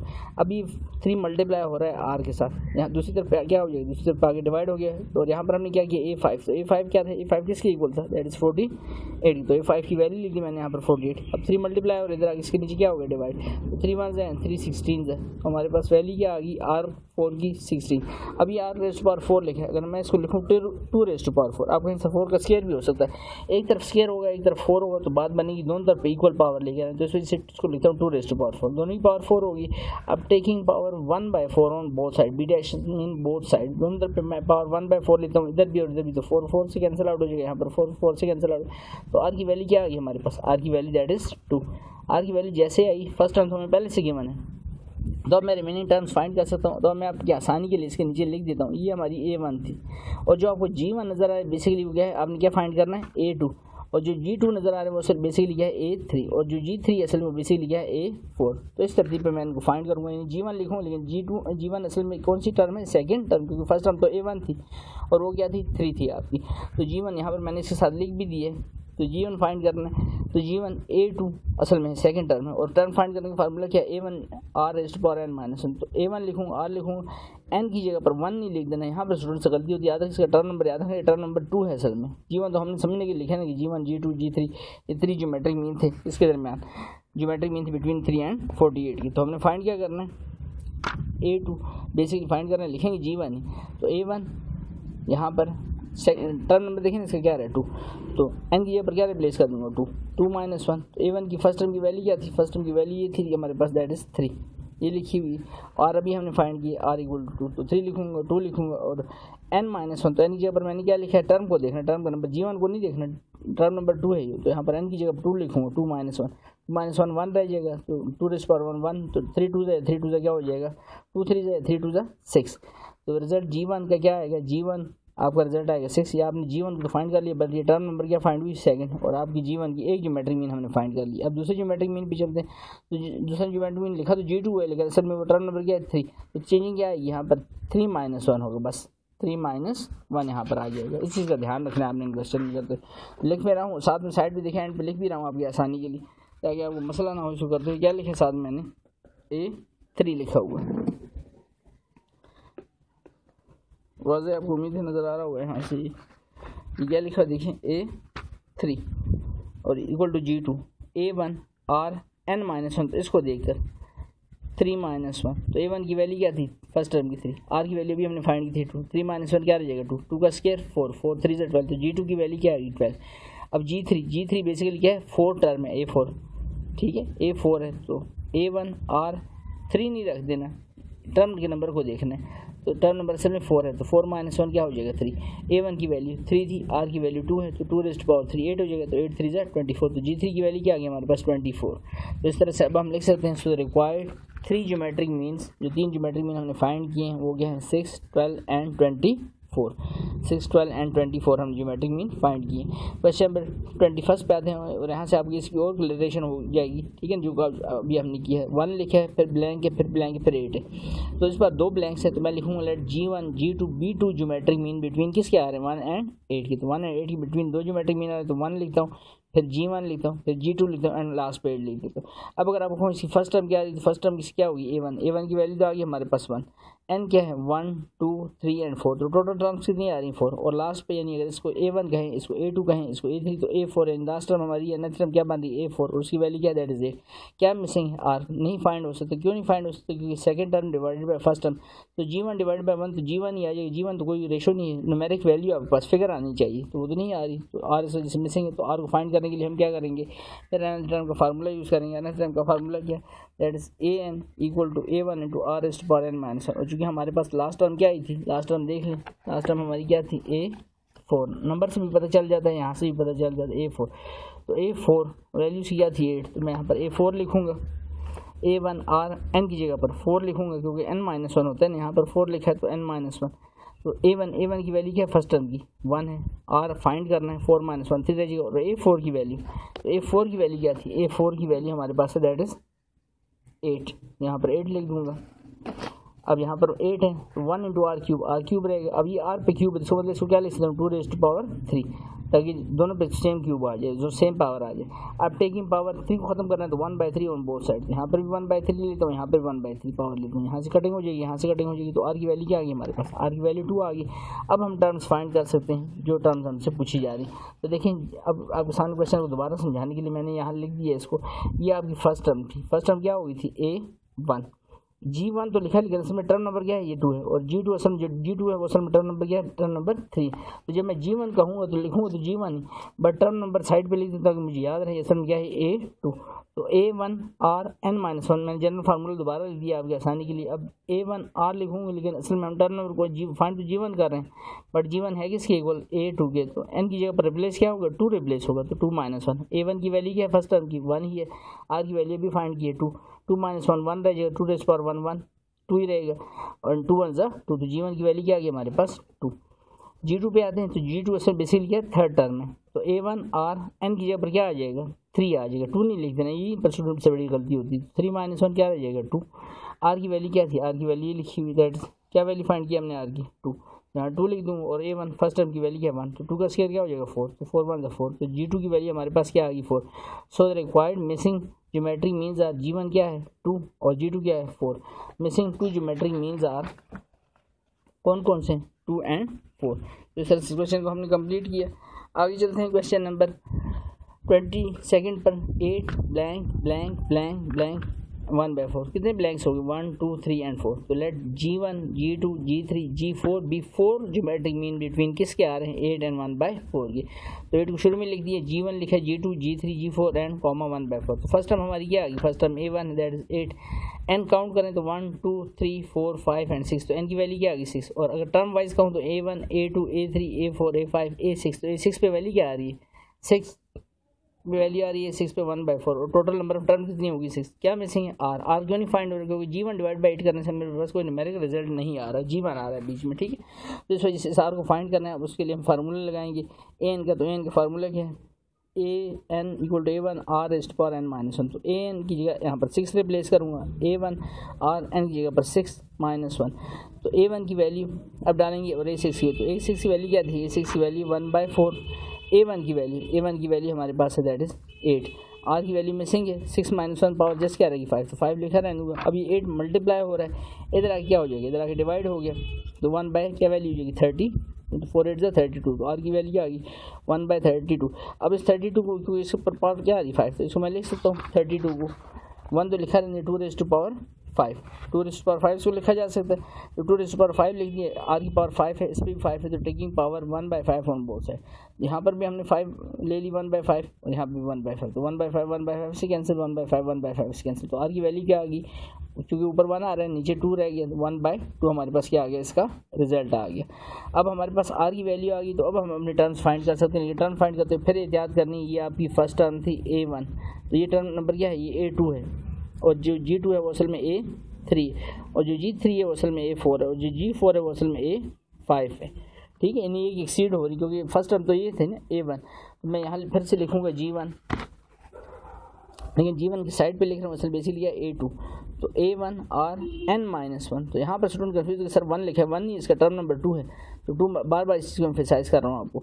2-1, A1 2-1 वैल्यू क्या रह जाएगी, 1 रह जाएगी। A1 की वैल्यू फर्स्ट टर्म की वैल्यू 8 है, और R भी आपने फाइंड किया 1/2, तो 1/2 की पावर 1/2 ही रहेगा, तो 8 1 8 बाई 2, 2 1 2, 2 4 8, तो G1 की वैल्यू हमारे पास क्या आ गई, दैट इज 4। G2 पर आते हैं, G2 बेसिकली है थर्ड टर्म है, तो A1 R क्या होगा 3-1 होगा, 2-1 नहीं कर देना, 3-1 वैल्यू क्या रह जाएगी, 2 रह जाएगी हमारे पास, 2 वैल्यू रह जाएगी यहाँ पर। तो G2 A1 की वैल्यू मैंने लिख दी, दैट इज 8, R की वैल्यू 1/2, और 3-1 क्या रह गया 2, तो 8 1 का स्केयर 1 ही रहेगा, 2 का स्केयर 4, तो 4 1 4, 4 2 8। G2 और या 3 की थर्ड टर्म की या फिर G2 की वैल्यू क्या है हमारे पास, दैट इज 2। उसके बाद आगे चलते हैं, G2 के बाद G3 पर, G3 है लेकिन बेसिकली इसे टर्म नंबर क्या है, ये 4 है, तो A1 R इसको देखिए 3 नहीं, इसको देखकर इसी वजह साइड पे इसको लिख रहा हूँ 4-1, तो 4-1 क्या रह जाएगा 3, R की वैल्यू क्या है 1/2, और A1 की वैल्यू क्या है 8, तो 1 की पावर 3 1 ही रहेगा, 2 रेज़ टू पावर 3 8, तो 8 1 8 8 से कैंसिल आउट हो जाएगा, हमारे पास G3 की वैल्यू क्या आ गई, दैट इज 1। आगे चलते हैं नेक्स्ट G4 पर, तो G4 की वैल्यू है A1 R इस पर 5-1 होगी, क्योंकि असल में इसका टर्म नंबर क्या है, G4 तो है लेकिन टर्म नंबर इसका 5 है, तो मैं A1 लिखूँगा और N की जगह पर 5 लिखूँगा, 5-1 क्या रह जाएगा 4, और R की वैल्यू क्या फाइंड की 1/2, और A1 फर्स्ट टर्म की वैल्यू क्या है 8, 1 की पावर 4 1 ही रहेगा, 2 की पावर 4 16, तो 8/16, तो 8 1 8 8 2 16, तो हमारे पास रिजल्ट क्या आ गया 1/2, तो 4 की 4 टर्म हमने फाइंड कर ली। So the required 4 geometric means are 4, 2, 1, 1/2, तो इस तरह से हमने मिसिंग ब्लैंक्स को कंप्लीट किया। आगे चलते हैं क्वेश्चन नंबर 23 पर, ये वो क्वेश्चन है जो बुक में आंसर और है, और यहाँ पर सिर्फ एक ब्लैंक है, तो मैंने इसी ब्लैंक के मुताबिक ही इसको सॉल्व किया, इस चीज़ को आप जहन में रख लें, ठीक है। तो लेट जस्ट चूँकि एक ब्लैंक क्वेश्चन है, तो let G1 be 1 geometric mean between 3 and 75 की, तो 3 लिखा है, G1 लिखा है, 75 लिख दिया। अब फर्स्ट टर्म हमारी क्या आ गई, फर्स्ट टर्म हमारी आ गई 3, एन काउंट करूँ तो 1 2 and 3, तो एन कितना हो गया 3, और अगर टर्म वाइज देखें तो A1 A2 and A3, तो A3 पर वैल्यू क्या आ गई हमारी, यानी 75, क्या मिसिंग है R फाइंड करना है, तो एन का formula A1 R raised to power n-1, a n की जगह पर 3 रखूँगा, लास्ट टर्म हमारी थर्ड आ रही, तो A1 R एन की जगह पर 3 रखूँगा, यहाँ पर A3 की वैल्यू, तो A3 की वैल्यू क्या, दैट इज 75, A1 की value that is 3, and 3-1 r square रह जाएगा, चूँकि आर की वैल्यू फाइंड करनी तो आर पर स्केयर रह जाएगा। अब 3 आर के साथ मल्टीप्लाई हो रहा है, दूसरी तरफ पे क्या हो गया, डिवाइड हो गया, तो 3 1 3 3 25 क्या होता है 75, यहाँ पर क्या रह गया आर स्केयर। अब आर स्केयर को खत्म करना है, तो स्केयर को जब भी खत्म करना है, taking root on both side, दोनों तरफ पे रूट लूँगा तो स्केयर रूट क्या हो जाएंगे कैंसिल, और 25 का रूट क्या आ जाएगा 5, तो आर की वैल्यू क्या आ गई हमारे पास 5। अब याद रखें सिर्फ ये फर्स्ट टर्म थी आपकी A1, और G1 जो असल में आपकी सेकंड टर्म, तो हमने इसकी वैल्यू फाइंड करनी, लिखूँगा G1 और एन की जगह पर क्या रिप्लेस करूँगा 2 रिप्लेस करूँगा, इस साइड पर मैंने लिखा हुआ है साथ में A2 G1 की वैल्यू, तो A1 R n-1, तो फिर क्या इसको नहीं, इसको देखना है आपने, इसी साइड पे लिखते जा रहा हूँ 2, तो वैल्यू क्या होगी 2-1 1 रह जाएगा, और R की वैल्यू भी हमने देखी थी क्या फाइंड की 5, और A1 की वैल्यू क्या है, दैट इज 3 फर्स्ट टर्म की, 5 रेज़्ड टू पावर 5 रहेगा, तो 5 3 15, तो G1 की जो वैल्यू आती है that is 15, so the missing geometric mean is 15। Question number 23 का आंसर, लेकिन आपका जो क्वेश्चन बुक में है उस पर आंसर उसका और है उस क्वेश्चन का, क्योंकि उस पर वैल्यू उसने खुद जो क्वेश्चन में दिए वो और हैं, और आंसर किसी और वैल्यू पे उसने बनाया हुआ है, ठीक है, तो इसका कोई इशू नहीं, इसी मेथड पे आपने करना है जिस तरह से आपको बताया। आगे चलते हैं 24 पर, 24 क्वेश्चन में लिखा हुआ है हमारे सामने 5 ब्लैंक ब्लैंक ब्लैंक एंड 80, तो 3 ब्लैंक से let G1 G2 G3 B3 geometric mean between 5 and किसके 80 के, 5 लिखा है, G1 G2 G3 लिखा है, 80 लिख दिया। फर्स्ट टर्म हमारे पास क्या आ गई A1 5 1 2 3 4 एंड 5, एन क्या आ गया 5, और अगर टर्म वाइज देखें A1 A2 A3 A4 A5, fifth value क्या आ रही है 5 दैट इज 80, तो आर की वैल्यू क्या आ गई हमारे पास, वो फाइंड करनी, क्योंकि आर की value second term divide by previous term, तो न्यूमेरिक वैल्यू नहीं आ रही, तो क्वेश्चन मार्क कर देता हूँ और इसको आर को फाइंड करते हैं, तो A n फार्मूला क्या होगा, AN equal to A1 R raised to power n-1, क्योंकि हमारे पास लास्ट टर्म क्या है 5, एन की जगह पर 5 रखूँगा, A1 R एन की जगह पर 5 रखूँगा, तो 5-1 क्या रह जाएगा 4, आर की वैल्यू मिसिंग है तो आर की पावर 4 हो जाएगी, A1 की वैल्यू फर्स्ट टर्म की दैट इज 5 है, और A5 की वैल्यू क्या गिवन दैट इज 80, 5 मल्टीप्लाई हो रहा है, इधर क्या हो जाएगा डिवाइड, 5 1 5 5 16 क्या होता है, 5 16 80 होता है, तो R4 इक्वल टू 16। अब R पे पावर 4 है, यहाँ 16 लिखा है तो 4 का स्क्वायर नहीं लिखूंगा, पावर ऐसी बनाऊंगा जिस पे 4 बने। तो 2 रेज़ टू पावर 4 क्या होता है 16 होता है। दोनों तरफ पे पावर 4 बन गई तो taking power 1/4 on both side. 1/4 यहाँ पे भी 1/4 यहाँ पे भी 1/4 से कैंसिल आउट हो जाएगा। तो R की वैल्यू क्या आ गई, R की वैल्यू फिर से क्या आ गई 2। अच्छा ये हर सवाल में ज़्यादातर सवाल में ऐसे हो रहा है कि R की वैल्यू 2 ही निकल रही है। ये नहीं कि हर सवाल में R की वैल्यू 2 निकलती है, R की वैल्यू 3 भी आ सकती है, 5 भी आ सकती है, कुछ भी आ सकती है R की वैल्यू। ठीक है, अब हमने फिर से टर्म्स फाइंड करनी है तो फिर से वही चीज़ देख लें, इस जगह पर देखा अगर इसको, ये आपकी फर्स्ट टर्म है A1 G1 मतलब G1 आ रहा है बट टर्म वाइज वो 2 है, और ये A3। इस तरह आप पेंसिल से अपने लिए आसानी से लिख लेना, आप ताकि आपको याद रहे A3 and this is A4। तो G1 जब मैं कहूँगा असल में बेसिकली कौन सी टर्म फाइंड कर रहा हूँ, सेकंड टर्म। मैंने आपकी आसानी के लिए साइड पे लिखा भी हुआ है, बार बार आपको बता रहा हूँ। G1 बेसिकली A2 है सेकंड टर्म है, तो A1 R n-1 तो 2-1 होगा। यहाँ स्टूडेंट कन्फ्यूज होगी सर 1 क्यों नहीं लिख रहे, 1 ही टर्म वाइज 2 है तो 2 लिखेंगे, सेकंड टर्म है ये। ठीक है, क्योंकि प्रीवियस टर्म तो पहले पड़ी हुई है ना, फर्स्ट टर्म क्या थी वो तो A1 थी, वो 5 है। तो 2-1 1 रह जाएगी पावर यहाँ पर, और R की वैल्यू अभी फाइंड किया, R की वैल्यू क्या है 2, और फर्स्ट टर्म क्या है A1 की वैल्यू। यहाँ से भी देख लें आप दोबारा से, क्या वैल्यू आ रही थी हमारे पास, दैट इज़ 5 है वैल्यू लिखी हुई देखें। तो यहाँ पर 5 2 रेज़ टू पावर 1 2 ही रहेगा, तो 5 2 10। तो G1 की वैल्यू क्या आ गई हमारे पास 10। G2 पर आते हैं, G2 बेसिकली A3 है, तो A1 R n की जगह पर क्या लिखूंगा 3-1 स्क्वायर हो जाएगा, और R की वैल्यू क्या है, R की वैल्यू 2 है, और A1 फर्स्ट टर्म की वैल्यू क्या है 5, तो 2 रेज़ टू पावर 4 2 का स्क्वायर क्या हो जाएगा 4 हो जाएगा, और 5 4 या 4 5 20। तो G2 की वैल्यू क्या है दैट्स 20। G3 पर आते हैं तो A1 R raise to power n-1, यहाँ पर G3 है लेकिन बेसिकली इसमें ये 4 टर्म है, तो A1 R n की जगह पर क्या रखूँगा 4-1 3 रह गया, और R की वैल्यू क्या है 2, और A1 फर्स्ट टर्म की वैल्यू क्या है that is 5 2 raise to power 3 8 हो जाएगा, मल्टीप्लाइड बाई 5 तो 40। G3 की वैल्यू क्या आती है दैट इज़ 40। तो तीनों टर्म्स हमने फाइंड कर ली 10 20 and 40। So the required 3 geometric means are 10 20 and 40। तो सर इस क्वेश्चन को हमने कंप्लीट कर लिया यहाँ तक सारे का सारा। नेक्स्ट क्वेश्चन पे आते हैं, क्वेश्चन नंबर 25 पर।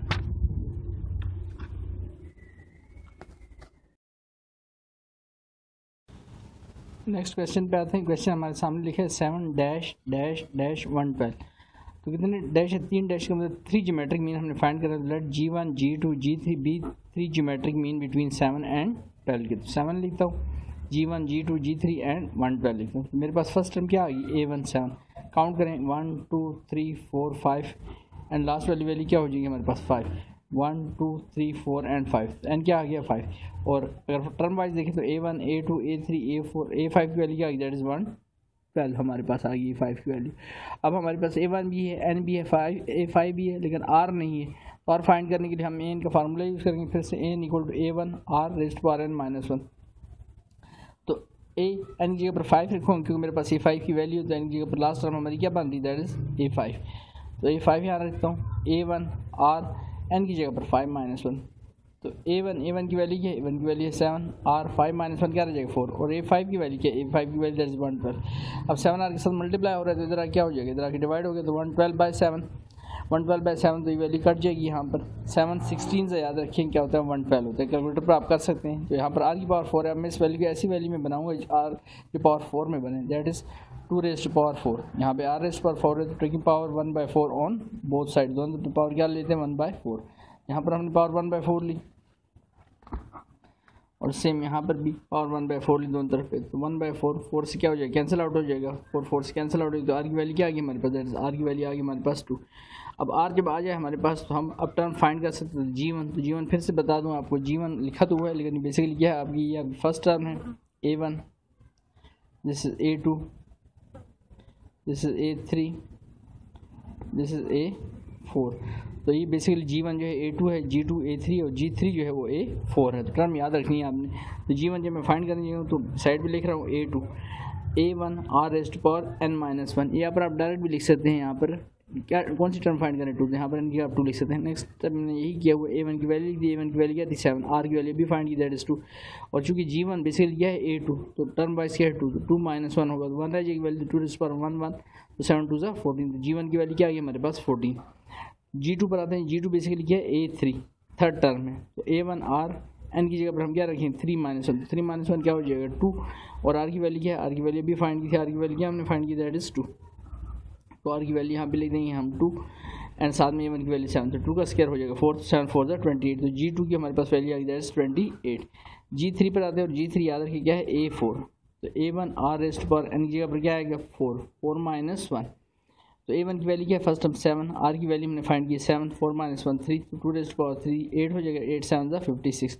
सो the required 3 geometric means are 14, 28 and 56। Last पे आप देख सकते हैं 14, 28 एंड 56, तो हमारे 3 ज्योमेट्रिक मीन आते हैं।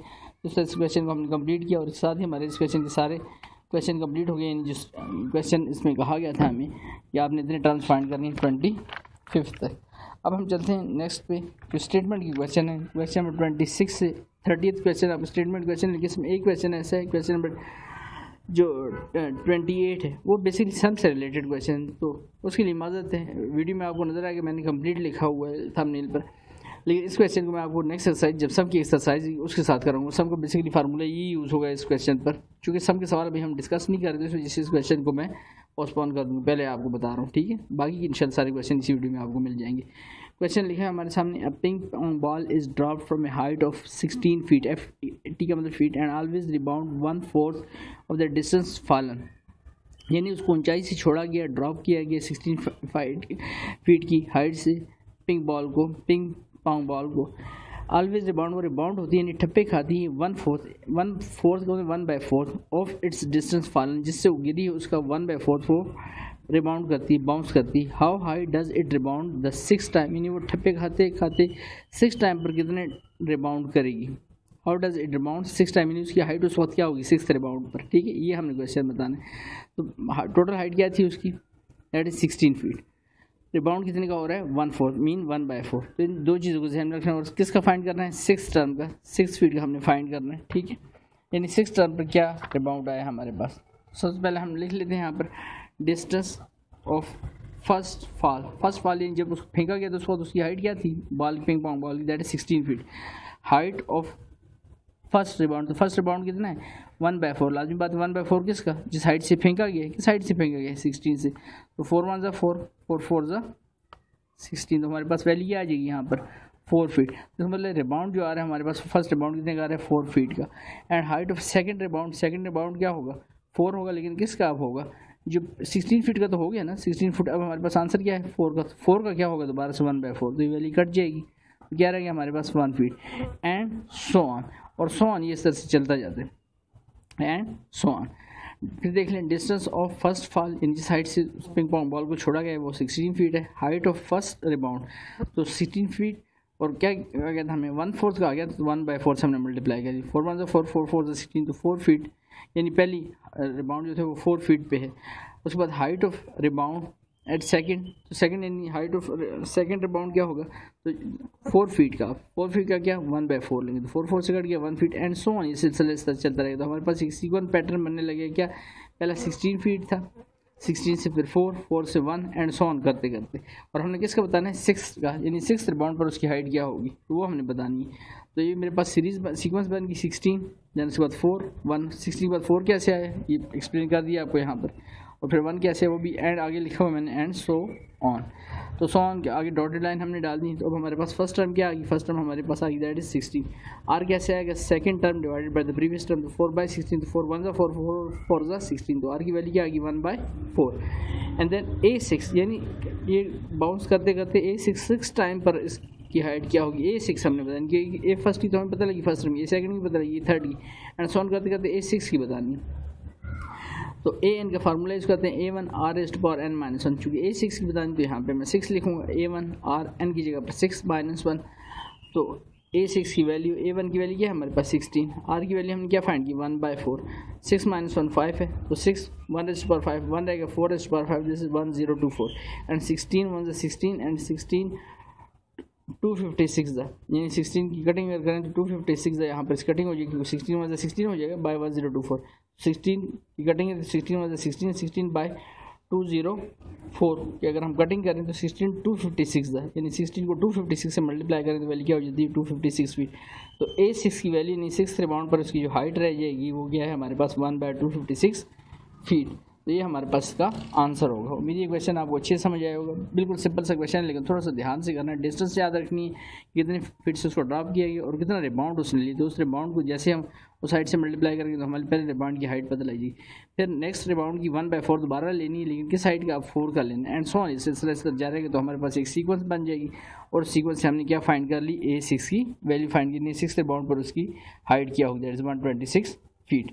आगे चलते हैं नेक्स्ट क्वेश्चन पर। इसके बाद क्वेश्चन पढ़ लेते हैं। क्वेश्चन लिखा हुआ है, अ city has a current population of this much, यानी उसकी जो पॉपुलेशन है वो आपके सामने 1 लाख ली, 1, 10, 100,000, 10,000 लाख, 1 लाख लिखी हुई है। And the population is increasing, और पॉपुलेशन इंक्रीज हो रही है बाय 3% ईच ईयर। याद रखिए, पॉपुलेशन इंक्रीज हो, सैलरी इंक्रीज हो, इंडस्ट्रियल प्रोडक्ट इंक्रीज हो, बाय परसेंटेज इंक्रीज हो, तो ये ज्योमेट्रिक का क्वेश्चन होगा हमेशा, ज्योमेट्रिक सीक्वेंस का, और किसी सीक्वेंस का क्वेश्चन नहीं होगा। तीनों वो याद रखने हैं, पॉपुलेशन इंक्रीज हो या डिक्रीज हो परसेंटेज में, सैलरी इंक्रीज या डिक्रीज हो, या किसी चीज़ की प्रोडक्ट की ग्रोथ इंक्रीज या डिक्रीज हो परसेंटेज में, तो किसका क्वेश्चन होगा, हमेशा ज्योमेट्रिक का। बाय 3% ईच ईयर, यानी इंक्रीज हो रही, क्या इंक्रीज हुई, पॉपुलेशन, जबकि आबादी उस शहर की कितनी है, 1 लाख है। What will be the population in 15 year, 15वें साल उसकी आबादी क्या होगी, इन द 15th ईयर, 15वें साल उसकी आबादी क्या। सिटी हैज़ करंट पॉपुलेशन, अगर अभी करंट पॉपुलेशन नहीं, अगर हम इसको A1 कहते हैं, फर्स्ट यानी पहला साल है, करंट है ना, तो करंट को हम इनिशियल ईयर कह देते हैं, फर्स्ट ईयर कह देते हैं। अब करते करते वो अगर 3% से इंक्रीज हो रहा है, तो ये कॉमन रेशो देनी है, कॉमन रेशो सेम होती है ज्योमेट्रिक सीक्वेंस में, तो 3% हर साल इजाफा हो रहा है। तो 15वें साल 3%, अगर 1 लाख आबादी है, 3% का इजाफा हो रहा है हर साल, तो 15वें साल उसकी आबादी कितनी होगी। बड़ा इंपॉर्टेंट सवाल है, बड़ा सिंपल सा सवाल है, लेकिन आपने ध्यान रखना है कुछ चीज़ों का, और मैं अभी आपको बता दूँ जिसकी चीज़ का आप सबसे ज़्यादा ध्यान रखें। देखिए इनिशियल था, तो मैंने इनिशियल कहा कि फर्स्ट ईयर करंट ईयर है, तो उसको हमने क्या नाम दे दिया, A1 का, दैट इज 10 लाख। अब एन देखें यहाँ पर, आर उसने कहा था 3%, पहले मैं आपको आर बता दूँ, 3% उसने कहा था, 3% मीन 3/100। आर भी आ गया हमारे पास, क्योंकि 3% के साथ एनुअली इंक्रीज कर रहा है, साल 3% का इजाफा हो रहा है। अब आप कहें सर है ना, उसने 15 का हुआ, 15 का था ना, 15 ईयर के बाद क्या हो गया, आपने 16 यहाँ पर ले लिया है। यही सबसे इंपॉर्टेंट हिस्सा है इस क्वेश्चन का, उसकी वजह आपको पता चल जाएगी। देखें AN लिखते हैं, AN A1 R⁻n-1। अब यहाँ पर मैं 16 लिखता हूँ, ठीक है, 16 लिखता हूँ, तो A1 R 16-1, 16-1 क्या रह गया, 15, किसकी हमने फाइंड करनी थी, 15 की। अगर आप यहाँ पर 15 लिखेंगे तो 15-1 आप कितने की फाइंड कर जाएंगे, 14 ईयर की पॉपुलेशन फाइंड कर जाएंगे, जो कि रॉन्ग हो जाएगी, गलत हो जाएगी। और ये सबसे इंपॉर्टेंट हिस्सा है और ट्रिकी हिस्सा है इसका। आपने यानी जब भी पॉपुलेशन इस तरह का सवाल है, तो एक ईयर, क्योंकि आपको पता है n-1 होती है वैल्यू, तो आपने एक टर्म ज़्यादा उससे लेनी है, क्योंकि स्पेसिफिक आपको कर दिएगा ना, किसी 15 की फाइंड कर रही क्वेश्चन में लिखा था ना 15 टर्म की, तो 15 टर्म का मतलब 15 ही यहाँ वैल्यू आनी चाहिए। 15 तभी आएगी जब आप n उससे ज़्यादा एक इंक्रीज़ करके लेंगे, तो इस वजह से मैंने क्या लिया, 16 लिया, ठीक है। तो A16 A1 R⁻n-1, तो A16 लिखा है इनकी जगह पर, A1 R एन की जगह पर 16 16-1, तो 16 की वजह बता दी क्यों, क्योंकि ताकि आपको 16-1 करें तभी आपके पास क्या आएगा, 15।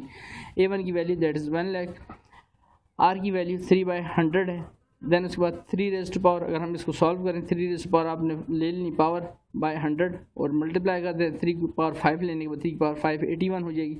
81 को 1 लाख से मल्टीप्लाई करेंगे एंड डिवाइड बाय 100 की पावर भी याद है कि क्या लेंगे, 15 लेंगे। 15 है, 3 क्या है, 3⁻5 नहीं 15 है।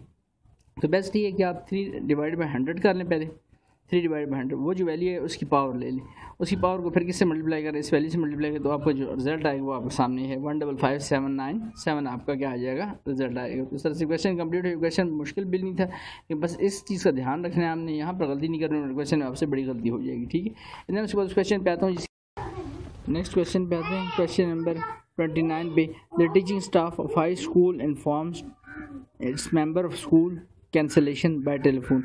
टीचिंग स्टाफ को मुतला किया जाता है स्कूल के बंद होने का टेलीफोन के ज़रिए। The principal calls 2 teacher, principal call करता है 2 टीचर्स को, ईच ऑफ हुम इन टर्न, जिनमें से हर एक आगे कॉल करता है 2 असातिज़ा को मज़ीद, एंड सो ऑन, ये प्रोसेस जारी रहते हैं। In order to inform the entire staff, सारे स्टाफ को मुतला करने के लिए, इतला देने के लिए स्टाफ 6 राउंड होते हैं, किसके, कॉल्स के आर मेड।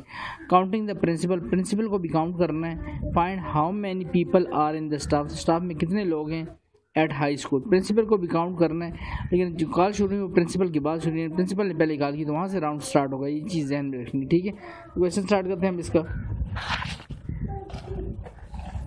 तो ये समझाने के लिए मैंने आपके लिए डायग्राम बना दी। ये प्रिंसिपल है, प्रिंसिपल ने कॉल किए 2 T फॉर टीचर्स।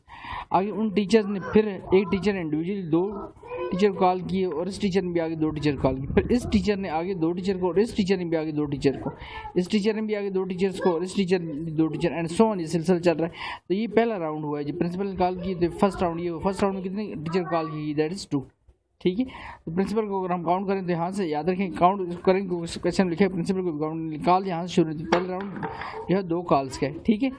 तो यहाँ पर अब सॉल्व करते हैं। डायग्राम मैंने आपको समझा दी। तो प्रिंसिपल को अगर हम काउंट करते प्रिंसिपल सबसे पहले प्रिंसिपल खुद थे। ठीक है। तो प्रिंसिपल ने कॉल की आगे 2 टीचर्स को, 2 ने आगे कितने को कॉल की? 4 एंड सो ऑन करते करते ही प्रोसीजर चलेगा प्रिंसिपल से। क्योंकि हमें क्या 6 राउंड हुए, लेकिन 6 राउंड में वैल्यू क्या हो जाएगी? 7।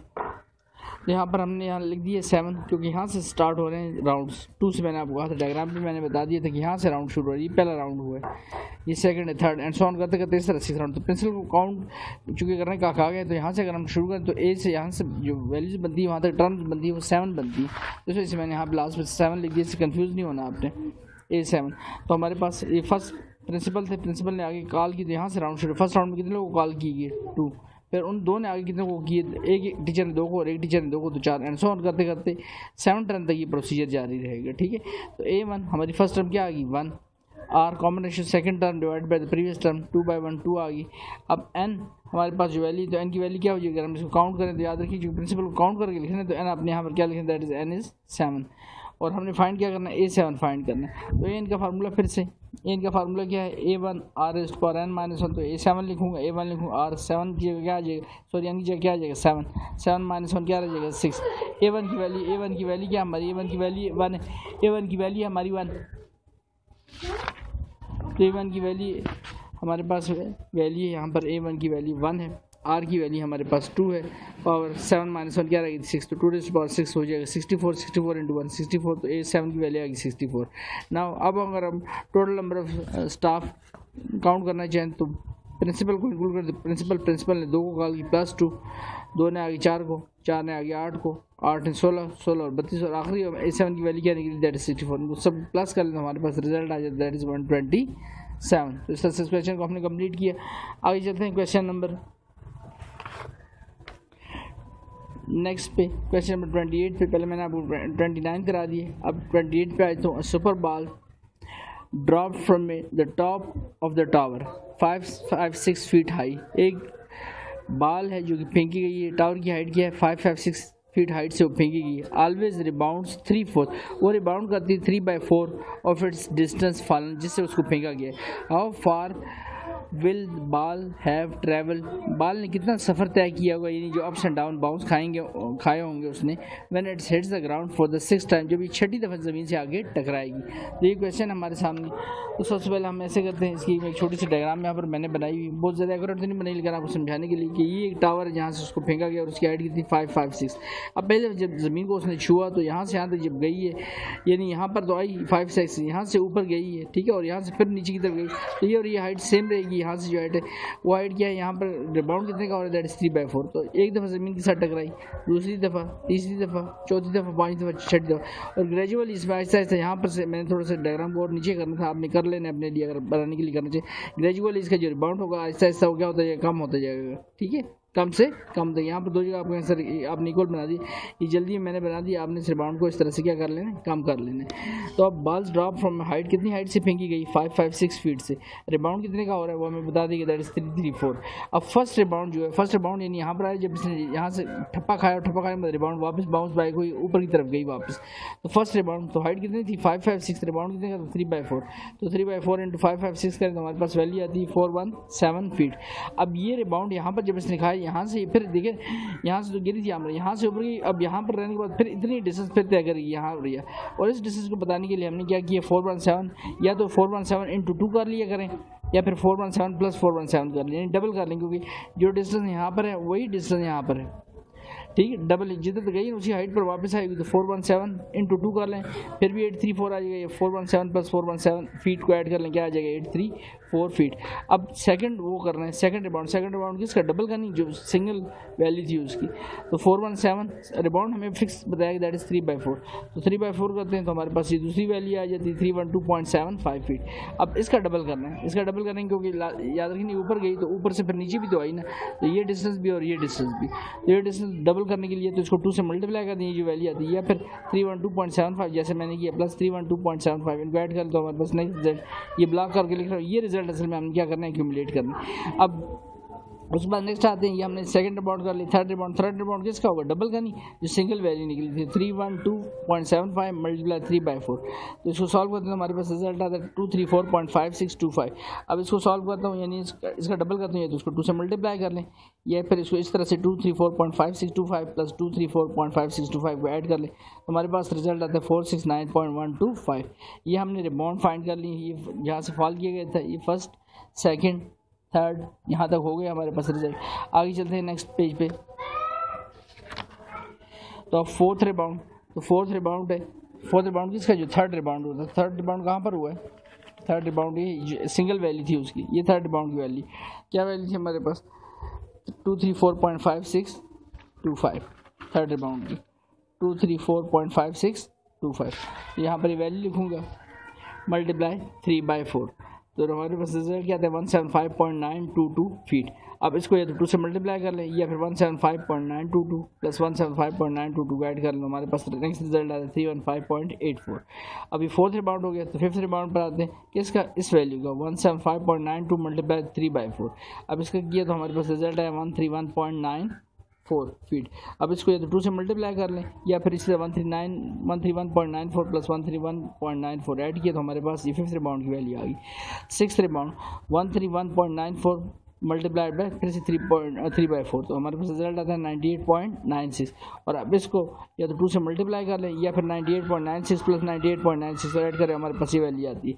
अब इनको ऐड करने के बाद अब यहाँ पर हम सारी वैल्यूज़ को आपस में, जो हमारे पास टोटल जिस हाइट से इसको फेंका गया था, ये टिक कर रहा हूँ, एक ये और जो मैंने ब्लॉक की ये वाली वैल्यू और ये वाली वैल्यू, एंड देन नेक्स्ट उस पर पेज पर जो वैल्यूज हैं ये और लास्ट वाली वैल्यू, इनका टोटल कर लेते हैं लास्ट वाली वैल्यू से। तो ये देखिए मैंने पहली वैल्यू जहाँ से फेंका गया था, ये first rebound, second, third, fourth, fifth और सिक्स्थ रिबाउंड को इनको ऐड किया तो हमारे पास रिजल्ट आता है 3100.35 फीट।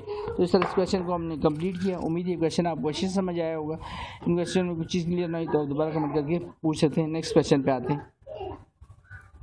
क्वेश्चन है, a day rain cause the river to rise after the first day the river rose 1 inch, यानी 5 डे रेन, 5 दिन बारिश होती, cause the river to rise, जिसकी वजह से दरिया में पानी ऊपर आते हैं। आफ्टर द फर्स्ट डे, पहले दिन के बाद, द रिवर रोज 1 इंच, पहले दिन जो है पानी बढ़ा 1 इंच। ईच डे, पहले दिन के बाद, each day the river in the rise in the river tripled, यानी पहले दिन तो हुआ सिर्फ 1 इंच, लेकिन उसके बाद जो इंक्रीज हो रहा है वो ट्रिपल हो रहा है, 3 गुना होता जा रहा है। How much had the river risen after 5 days, 5 दिन के बाद कितना पानी दरिया में चढ़ गया है। फिर देख लें, 5 day rain cause the river to rise, 5 दिन की बारिश से दरिया जो है वो भर गया है, राइज उसका बहाव ऊपर आ गया है, ठीक है। आफ्टर द फर्स्ट डे, पहले दिन, द रिवर रोज 1 इंच, पहले दिन जो है रिवर जो है उसमें पानी बढ़ा है 1 inch. Each day the rise in the river triple, उसके बाद जो अगले दिन का वो है वो बढ़ता जाता है ट्रिपल के साथ, ट्रिपल यानी उसमें इजाफा हो रहा है 3 गुना। How much the river region in 5 days, 5 दिन में उसमें कितना इजाफा हुआ है, ठीक है। तो ये क्वेश्चन हमने बताना है यहाँ पर। तो पहला देख लें, पहले दिन का इजाफा, फर्स्ट डे का तो कितना हुआ था, फर्स्ट डे का ओनली 1 इंच, सेकेंड डे में ट्रिपल हो गया तो 3 इंचेस। तो थर्ड डे का और ट्रिपल होगा, 3 का ट्रिपल क्या हो जाएगा, 3 का ट्रिपल 3 गुना करना है तो 9 एंड सो ऑन, इस तरह से चलेगा। तो पहले दिन का 1 इंच था, दूसरे का 3 एंड 9 एंड सो ऑन करते करते हमारे पास ये वैल्यू आ गई, ठीक है। एंड देन उसके बाद A1 फर्स्ट टर्म की वैल्यू क्या आ गई, दैट इज 2, R क्या आ जाएगा, सेकंड डिवाइडेड बाय फर्स्ट, तो R की वैल्यू आ गई। N कैसे पता चल गया, N 5 है, कितने डेज का कहा गया था, 5 डेज का हमें कहा गया था, दैन इक्वल टू 5। तो A5 के 5 हमने वैल्यू फाइंड कर रही है। तो A का formula A1 R is for N-1, A5 लिखूँ तो A1 R N की जगह पर 5 आ जाएगा, तो 5 - 1 4 की वैल्यू। अब A1 की वैल्यू आपके सामने 1 है, R की वैल्यू कॉम्बिनेशन में फाइंड की, दैट इज 3। और 5 - 1 दैट्स 4, तो 3 रेज़ पावर 4 81 हो गया, 81 1 सा 81, तो 5 डेज़ में जो इजाफा हुआ है उसमें दैट इज़ A5 की value 85। So the river region in 5 days कितना हुआ है 81। अगर आप इसके साथ देखना चाहिए तो इंचेस 81 इंचेस उसमें क्या हुआ है इजाफा हुआ है 5 दिन की बारिश से। फिर देख लें पहले दिन तो इजाफा 1 इंच हुआ, लेकिन उसके बाद उसने कहा ईच डे रिवर ट्रिपल, यानी उसमें इजाफा जो होता है 3 गुना होता है। दूसरे दिन 1 का 3 गुना हो गया, तीसरे दिन 3 का 3 गुना, फिर 9 डेज एंड सो ऑन। तो 1, 3, 9 सो ऑन। तो हमें सीक्वेंस मिल गई। अब फर्स्ट टर्म हमें पता चल गई 2, आर कैसे फाइंड होगा, second term divide by previous term 3/1 3 आ गया। एन कैसे पता चला कि उसने 5 डेज़ का कहा, तो एन इक्वल टू 5 है, तो हमने जस्ट 5th डे 5वें दिन तक कितना इजाफा वो फाइंड करना है, तो A5 हमने फाइंड किया। तो N equal to A1 R इस बार n - 1, तो A5 A1 की वैल्यू 1 है, R की वैल्यू आपकी जो है 3 है, और 5 - 1 दिस इज़ 4, तो 1 3 to power 4 81 81 1 से 81, तो A5 की वैल्यू क्या आ गई हमारे पास 5। So the river risen in 5 days is 81 inches. उम्मीद है लेक्चर आपको अच्छे से समझ आया होगा, और फिर कुछ चीज़ क्लियर ना हुई तो आप कमेंट करके पूछ सकते हैं। और वीडियो अच्छी लगी हो तो चैनल को सब्सक्राइब करें, बेल आइकन प्रेस करें ताकि मेरी वीडियो की नोटिफिकेशन आप लोगों को हर वक्त मिल सकें। शुक्रिया।